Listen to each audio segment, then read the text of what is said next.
In this chapter, we're looking at the minimum wage. The idea that people should receive a um, sort of a minimum form of compensation for doing labor. Um, so it really needs to be qualified here. What do we mean by a minimum wage? Originally, the first minimum wage was passed in I think 1933, and it was set at about 25 cents an hour.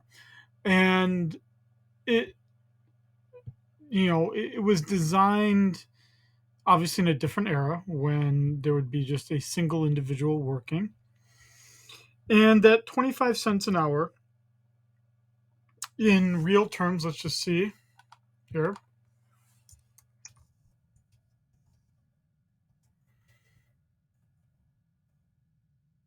um 25 cents, so um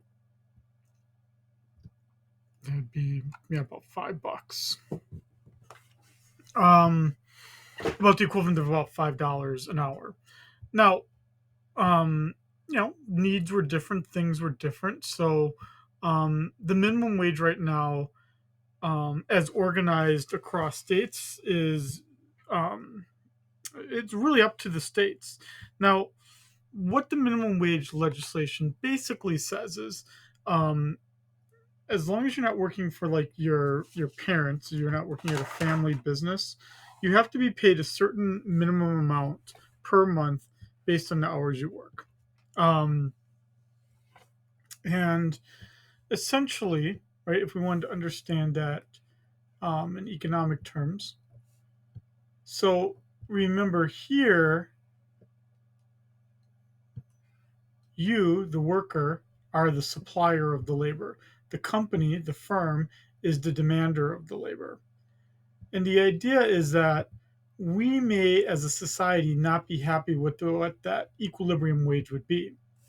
So what we do is we pass a law that says that the minimum wage needs to be at least $10.10 an hour, which is what it is in Hawaii.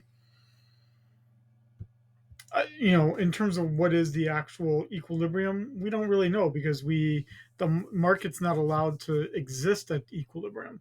So the market um, basically has a floor. The minimum wage is a price floor that sets the you can go no lower than a floor, right? Just thinking about like a house, you can go no lower than the floor. So again, it sets the minimum price that can legally be charged. Now, we know that there are illegal markets where an individual can, let's say, work for cash and be paid under the table. But as long as there's a formal paycheck being generated, you have to be paid at least in the state of Hawaii at least $10.10 an hour. Now, let's do some simple math. $10.10 an hour at 40 hours a week. Not gonna be that much.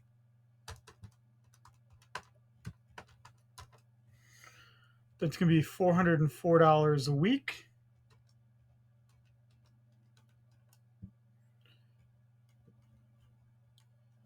Um, Times four. That's gonna get you 1616 per month.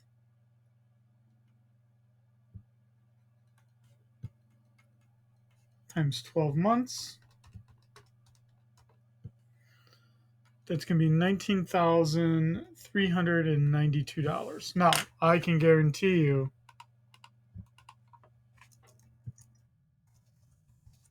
it's not enough. So,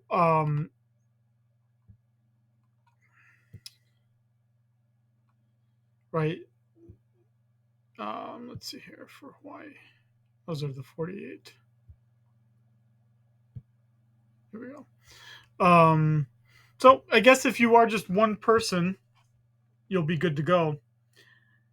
But unless you are anything other than a loner, you're not going to have enough money.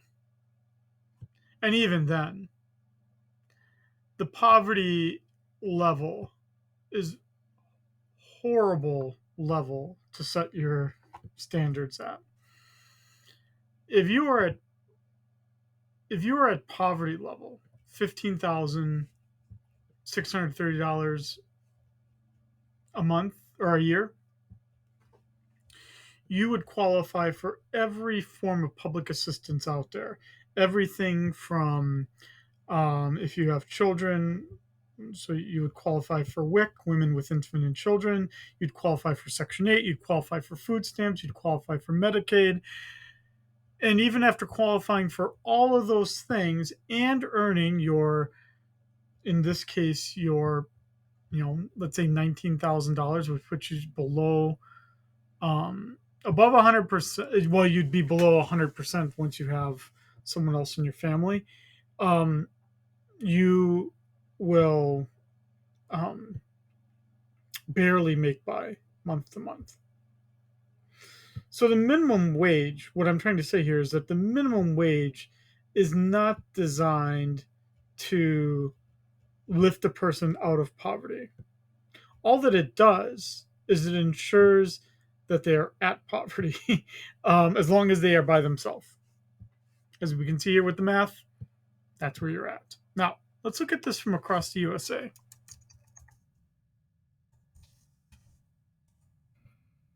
Sure, we'll have a pretty good map here for, let's see, 2020. Don't know if we. Oh, the Economic Policy Institute does a really good job here, the EPI.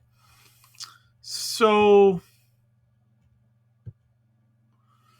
yeah, federally, the minimum wage is $7.25. As you can see, a fairly large number pay more than the minimum, pay more than the federal minimum. And then you've got other states like, let's say, for instance, Indiana, pretty Republican, and that not I don't care what your politics are. You don't need to care what mine are. But typically speaking, a state where that is run by more Republican, generally speaking, will just let the federal minimum wage apply. And then you get some states like Tennessee, Mississippi, Alabama, South Carolina, Louisiana, which can elect to not adopt the federal minimum wage.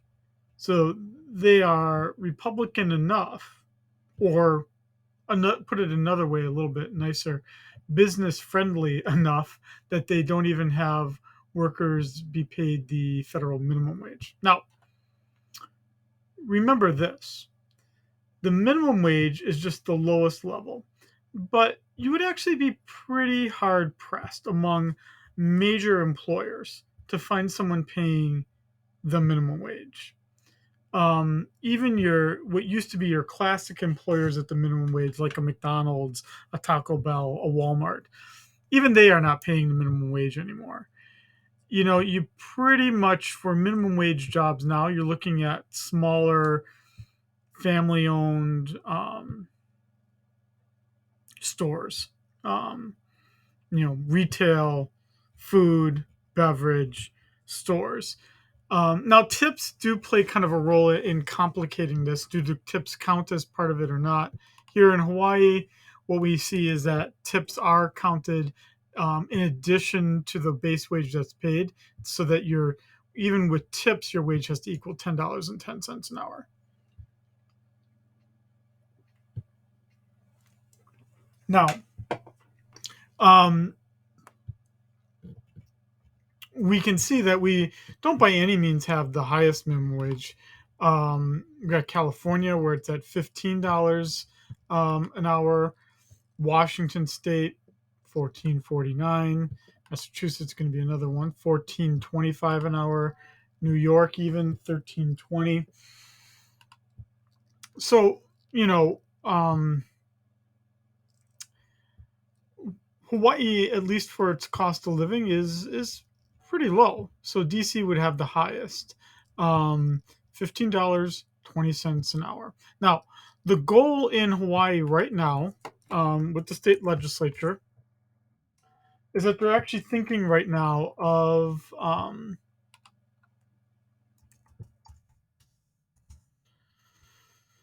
increasing that. I hadn't read the article here in a little bit here, but they want to increase it up to $18 an hour. Um, I guess by the end of this course we'll know, because by the end of this course the legislature will be out of session. Um, it's uncertain whether it will increase or not, but the problem, as you can kind of see here with these signs, is that the debate gets complicated very quickly when we talk about the minimum wage versus the living wage. The living wage needs to be higher than the minimum wage. Why? Well, dude, I just did that math for you, right? Where minimum wage gets you basically only a poverty level existence if you have no one else in your life. And we don't want to think that people have to live like that. So, um, so with that said, you really have to um, focus on um, determining what the overall needs are of workers, right? So that would be things like daycare for children, diapers, baby food, things that are pretty expensive, right? Then you've got extracurricular activities or summer activities for kids, you know, having a vehicle that works, for the parents to be able to get to work, um, and kind of the basics of living.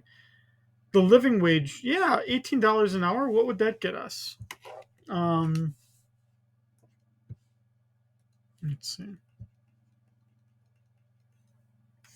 So at 40 hours a week, that would get you 720 a week, or 2880 a month,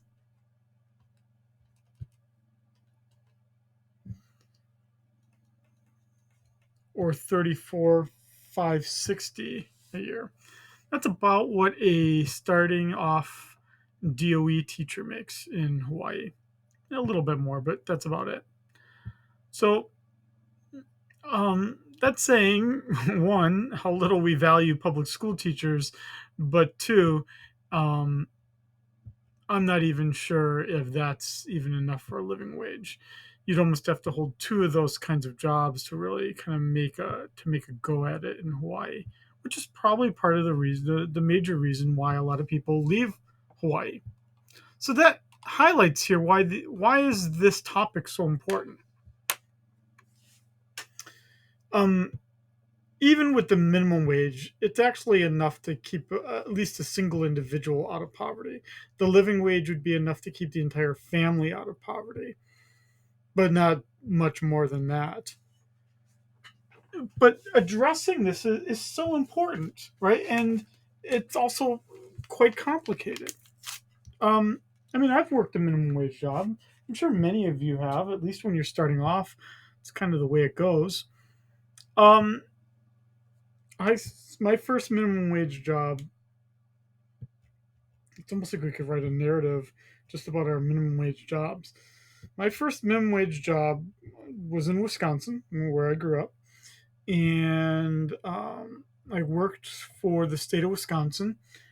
It's like something for like high school students, and we had to capture geese. We had to put metal bands on the geese's on the goose's leg, um, so that like if it ever got caught or killed or something, you could track it.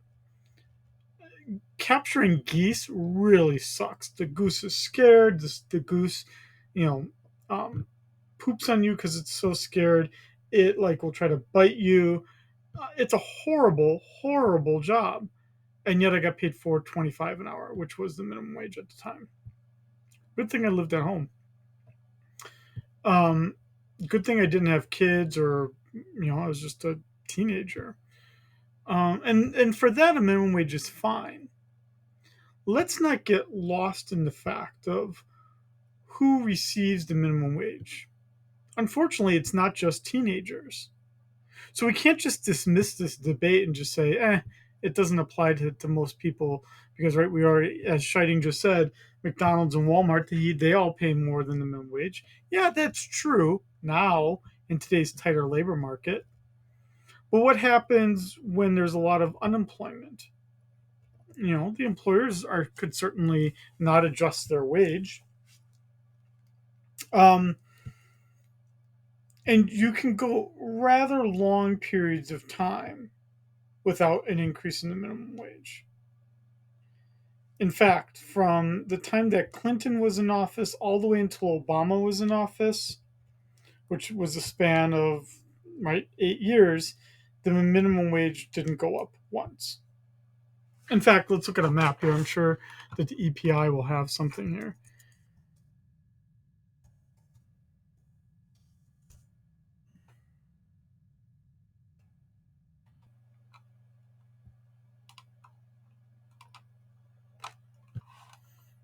Um, yeah, we can kind of see it here, right? So you get a very long. So when I got it at 425, yeah, early 90s, that's when I got it.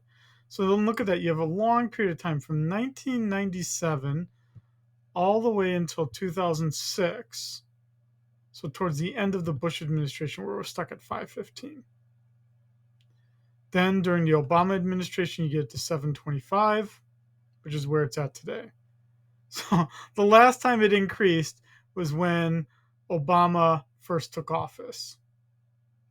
Dude, that's pretty low. Um, and that's just the nominal wage, meaning the actual amount. What if we started to talk about the purchasing power of that money or started to talk about it in real terms? Look at what's happening in real terms, the purchasing power. That purchasing power is as low today as it was in the 1950s. That's pretty bad. Again, because it was a very different era. And as the light blue line kind of points out here too, workers had different levels of productivity because of the technology and whatnot that they surround themselves with. If we accounted for the fact that workers are just more productive today, at least according to this, the minimum wage should be over $21 an hour. So who's capturing that difference? If the employer is paying you $7.25 an hour, but your productivity, meaning your value to the firm, is over $21, the company's getting that extra. Now, in the employer's defense, wages are only one part of compensation. There are other things like health insurance, retirement, all these other things that contribute to total compensation. And all those things have become much more expensive.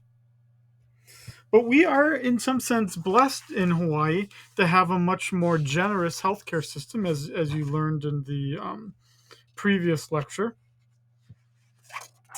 Um, it quite simply, and I don't mean to sound Marxist when I talk like this, um, but I think that framework at least helps us understand a little bit about the world. As we all know, right? Companies are oriented around making money, making profit. And the way that they make profit would have to fundamentally be that the worker provides more value to the firm than the firm compensates the employee.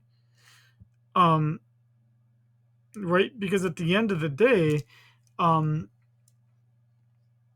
the product itself that's produced, um, yeah, it's going to have a price that's marked above its cost to produce that good. But the way they keep those costs down to produce that good is by keeping the labor cheaper, which is obviously the biggest expense for almost all organizations. So we have to have both a discussion of the minimum wage as well as the living wage, because it does reflect the priorities we have for the workforce. And right now, um, I don't see a lot of debate about increasing the minimum wage nationally. It's really become sort of a state effort. um, which can be unfortunate. And again, in the case of Hawaii, it just hasn't kept pace with what the cost of living is here. Okay. So we can see here, you, you know, in terms of the poverty line, um, as we pointed out, as I pointed out here, for a single individual, you're basically at the poverty line, and then for everything else, if you have two people, three people, four people in your household, you're all below the minimum wage. You're all below the poverty line. So, um, and poverty line existence is not fun. Um, I mean, I've lived it, and it really, really, really, really sucked. And maybe it now clouds and shapes the kind of person I am today. But and you should consider yourself fortunate if you've never had to live that kind of existence. But um, it's tough. It really, truly is tough. Um, Especially since, let's consider, this is a person who has followed the rules, right? By the rules, I mean they're doing their part. They are working 40 hours a week. They're being a good employee. They're doing, they're engaged in a profession and trying to better themselves. And that poverty line existence isn't going to be enough to do more than put basic food on the table, in very basic existence for a single individual. And that's for the United States, the wealthiest country on the planet. I say that only because I think we can do better. I really truly think that we can do better. Um, and part of it comes down to um, forcing businesses to do more, which is the whole point of price floor legislation, like a minimum wage, is that you force companies to do more. Okay, so here I've already talked about this just in terms of the purchasing power, which would be kind of the real minimum wage. It's declining since its peak during the Johnson administration in the late 60s. Remember, in the Johnson administration, that's when we saw all these kind of other programs that we've already talked about: Medicaid, Medicare, Head Start, all these big poverty reducing programs. Well, part of that also was the fact that just think of that. Look, that in the late 60s, the purchasing power of the minimum wage was almost $12 an hour.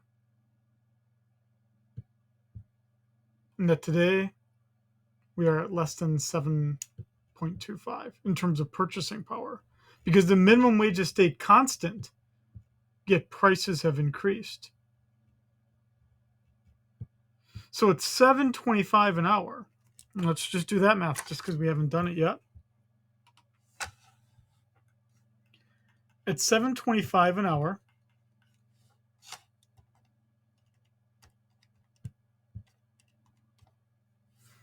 a person is earning $290 a week, or $11.60 a month. And I don't care how cheap you think the mainland is. That's tough. And that would be $13,920 a year. That's tough. I don't know how you just can't have kids, you can't have a family, you will be dependent on someone at that wage. I guarantee that. Yeah, I was right, 25 cents an hour. 21 increases since 1933. Um, yeah, on a federal level, it's just the minimum wage is not increasing enough. And so states have really had to kind of take that over and have to do those increases on their own. And so that's why you see this map getting more colorful, where states basically have to say, they've got to do something on their own that is much more ambitious than what the federal government is doing. And again, some states have tried to be so business friendly that they don't even apply the federal minimum wage. Now we've already talked about this. I'm not. Let's not worry about this. So I'm just gonna cross this out here. You don't need to worry about that. You can just rely on the simple graph I've already drawn to kind of understand this. Um, Now, this the relevance of the minimum wage right now is that it is actually quite irrelevant, um, because the market wage is not that $2 an hour that I drew in that original graph. Again, I think it'd be incredibly hard pressed to find anyone paying the minimum wage today in this labor market, either here in Hawaii or on the mainland. I just don't think there are that many minimum wage jobs out there. Now, there are going to be some smaller employers, they will have that kind of job.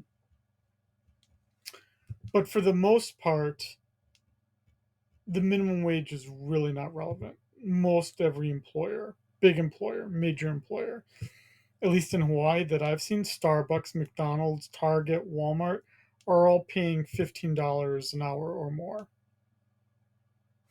Doesn't that make it then, if we want to make the minimum wage relevant, don't we need to increase that minimum wage to reward those workers a little bit more and to make their labor valuable? Because all it's doing right now is,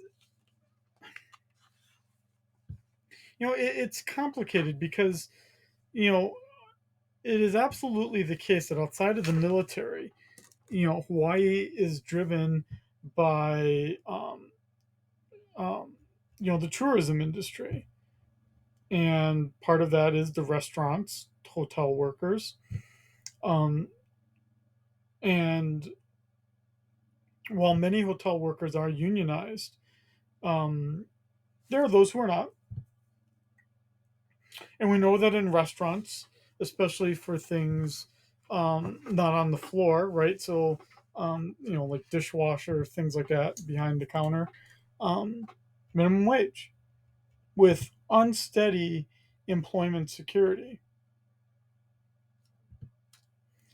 It would seem to be the case that the easiest way to um, make work more desirable in Hawaii would be to increase the minimum wage. Unfortunately, businesses, um, I'm gonna take a guess here.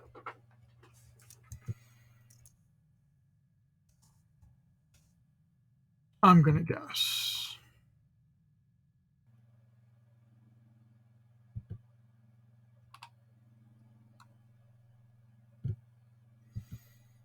Mm,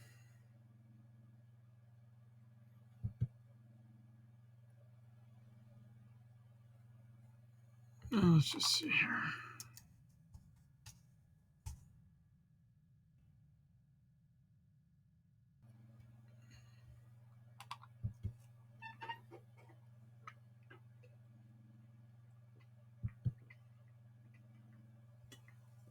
So,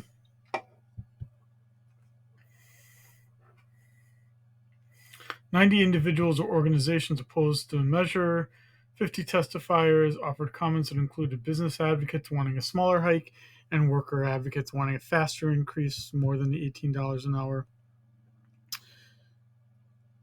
Okay, so see now everyone else here. So, Food Industry Association said, um, don't go higher than 15. Maui Chamber of Commerce, don't go higher than 15. Um, and here we've got Chamber of Commerce Hawaii, $15. Don't go higher than 15. So right, the debate seems to be even at $15 an hour, it's still pretty tough. And how fast do you get up to that 15? So it seems like the debate now with this bill, and I'm not going to read this whole article while I'm just sitting here, but it seems to be the case that the debate is about, is it going to be 15 or 18, and how quickly are we going to go to 15 or 18? Obviously, businesses don't want it to go higher than 15, and they want to slowly rise to 15. Um, you know, I don't know what'll happen this legislative session. I really, truly don't. Um, I, in some sense, though, am expressing the belief that I'm not sure if this is really a relevant debate at $15 an hour, since most major employers on Oahu are paying at least 15 already. So is it a relevant minimum wage at 10.10 an hour? No. Which is probably why the Chamber of Commerce is saying, yeah, you can increase it, but don't make it higher than 15. Or put another way, some employers are okay paying you $5 less than your value right now until they're legally required to pay you $5 an hour more. Let's put it in another way. Now, again, I've obviously got an opinion here. I'm obviously stating my opinion. You are obviously, free to disagree with me. I am one person, obviously shaped by my own education and experiences, and that's why I believe what I believe. You can obviously, I'm not going to be elected to the executive director of the Chamber of Commerce anytime soon, um, but and at the same time, we need businesses to exist. So I'm not denying the fact. I'm not belittling the arguments that are made by the Chamber of Commerce. I'm just saying, mm, there's a degree of self interest in why they're saying what they're saying. And there's also something else which does bear mentioning. Not so much at $10.10 an hour, but if the minimum wage were to go up to, let's say, $18 an hour. If the minimum wage were to go up to $18 an hour, I do firmly believe that there would be some unemployment caused by the fact that businesses would not be able to hire as many workers at $18 an hour, because it's almost double what they're paying workers now. And so businesses can't sustain that. They would have to um, let people go.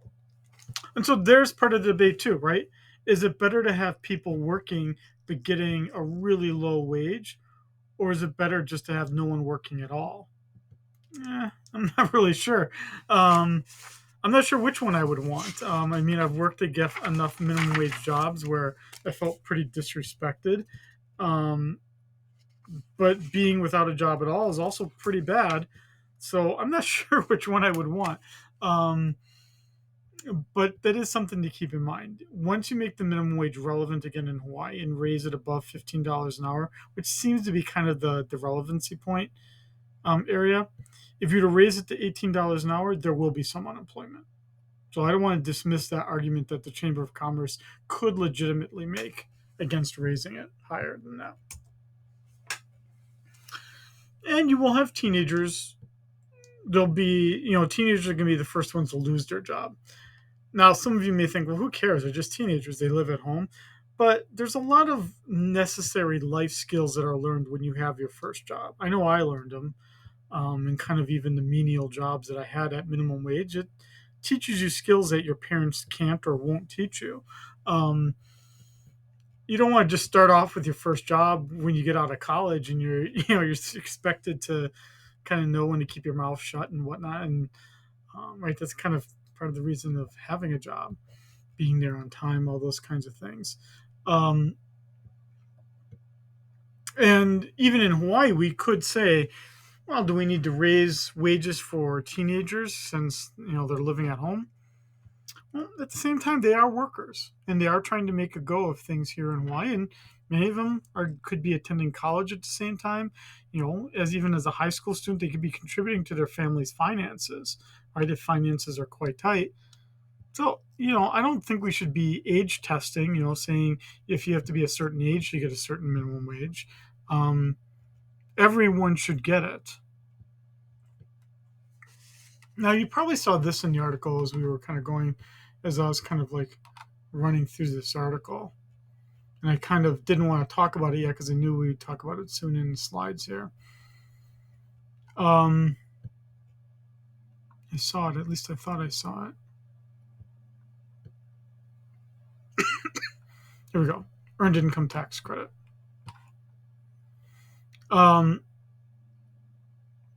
so the earned income tax credit, basically, it allows an individual to pay less in taxes. So remember, when we did all these calculations, we actually were not taking off taxes. If you take off taxes, now that person, right, and we don't even have any of the math here anymore, but basically your kind of classic calculation would be multiply whatever the number is by zero point 0.8, and that'd be what you have left after taxes. Fortunately, with things like the earned income tax credit, you get most of your money back that you have in taxes. Um, so that's something to be noted. Um, in terms of alternatives to raising the minimum wage would just be to increase the earned income tax credit to be able to help those who need that money the most.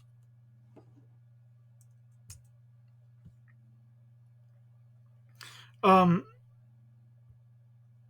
I don't want you. You don't need to worry about this. It's kind of nice about making these lectures is if I don't want you to worry about something, I can just cross it off. That's kind of the value of making a lecture as well. Um,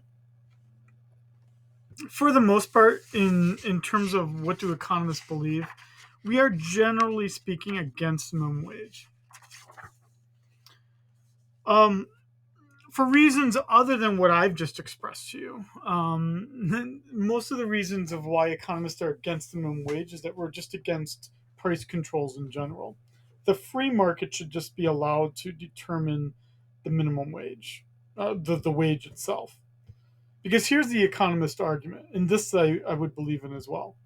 Why is it $10.10 an hour? As far as I can see, it's just a convenient number. Why is it 7.25 on the mainland? Seems like a convenient number. Why is it $15 in California? Seems like a convenient number. Why are the proposals to make it either $15 or $18 an hour in Hawaii? There's no math behind it. There's nothing justifying why it should be 15 or 18 based on the expense profile for a working poor family. It's just an easy number. But we can't be that speaking as an economist, you can't be that fast and loose and just say, "Oh, 16 because I'm like the number 16." It'd have to be grounded in something. And I'm not sure I'm that smart to say what it should be as an economist. As a human being who has personal beliefs, I might say what I think it should be, but as an economist, I don't think there should be any price controls. And in general, we should encourage work by by using the earned income tax credit, a pretty helpful tax credit that's targeted towards working poor families. Um, and so, as the last bullet point highlights here, most economists, not just labor economists, most economists are against the minimum wage and are for tax credits that basically encourage work. What the Card and Kruger study did, the second bullet point, they actually did a pretty interesting study. There is a street in Pennsylvania that straddles. That's where it's one side of the street is New Jersey and the other side of the street is Pennsylvania. And what they did is they looked at fast food restaurants and what workers were paid and what the employers thought. And obviously, on the one side of the road for one state, the minimum wage was different. I think it was higher in New Jersey than it was in Pennsylvania. And what Card and Kruger found by interviewing employers is they said, it doesn't matter. Like, we just pay what the minimum wage is. And, we can't get rid of workers and whatnot. We just pay what the minimum wage is. Um, and so that's why it's called inelasticity argument, that Basically, firms need a certain number of workers to get their jobs done. They're just going to pay the higher minimum wage. I guess if I hadn't crossed it out, you'd see that here. But I just explained it that, like you have to have someone sits behind the cash register that collects the money. Someone's got to be frying the burgers in the back. Someone's got to be cleaning up the trash, et cetera, et cetera. You just have to pay the workers more.